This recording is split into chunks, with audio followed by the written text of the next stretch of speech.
Namaskaram. Thousand Names and Thousand Stories. 344th name. ANUKOOLAAYA NAMAH.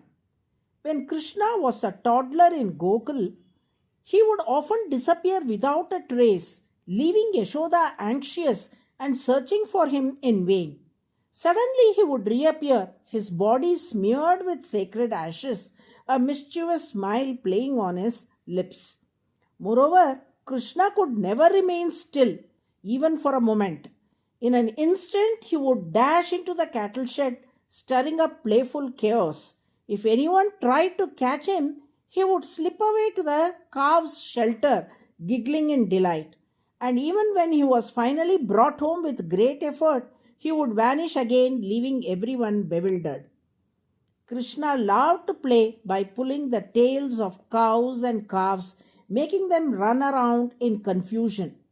Yashoda, unable to control his mischief, sighed and said, "Should I keep watching you all day or do my household work? Won't you sit still for a moment?"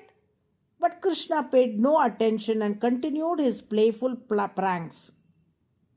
One day, Krishna was up to his usual mischief, and Yashoda, unable to tolerate it any longer, picked up a cane stick to punish him.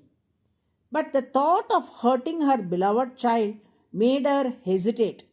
Throwing the stick aside, she searched for a thick rope instead. Sensing her anger, Krishna pretended to be terrified. With his butter-smeared hands folded in namaskar posture, he let out soft cries, tears streaming down his cheeks. The kajal Yashoda had lovingly applied melted and flowed along with his tears. His frightened eyes looked up at her, his lips quivered, and his tiny body trembled in fear. Seeing him in such a state, Yashoda's heart melted. She immediately gathered him into her arms and held him close, whispering, "How could I ever hurt you, my dear child?" The very next moment, Krishna darted off to continue his mischief. Watching him, Yashoda sighed and thought, "I must tie him up to keep him in one place." Determined, she brought two ropes, one to secure a pounding mortar and the other to tie around Krishna's waist. She tried to knot the two together, but to her surprise, there was 2-inch gap between them. Undeterred, she fetched another piece of rope to bridge the gap. Yet again, the knot wouldn't reach. The 2-inch gap remained, though neither Krishna nor the mortar had moved.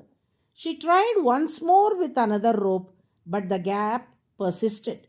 Exhausted, Yashoda finally looked at Krishna and said, "Krishna, does your mother not have the right to tie you up?"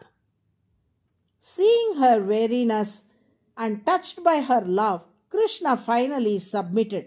The next time she tried, the ropes came together effortlessly and she succeeded in binding him to the mortar.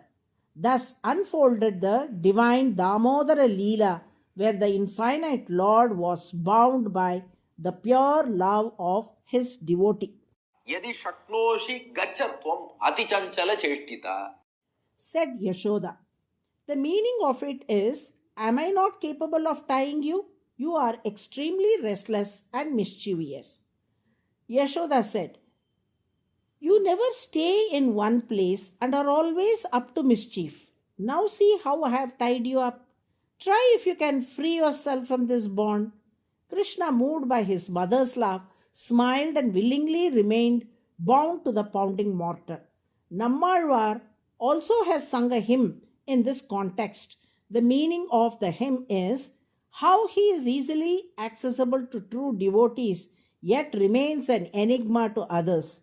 He is the Supreme Lord, dearly loved by Goddess Lakshmi, yet he humbly submitted to his mother Yashoda's love and allowed himself to be tied to a pounding mortar. Despite being all powerful and supreme, Krishna conceals his greatness and remains simple, approachable, and ever bound to his true devotees. This endearing nature earns him the name ANUKOOLAAYA, which means The one who is gentle, pleasing, and ever favorable to his devotees. The 344th name in Vishnu Sahasranamam. By chanting Anukoolaya Namaha daily, the Lord in His boundless grace will bestow His love and reveal His divine simplicity to His devotees. Narayana, Narayana.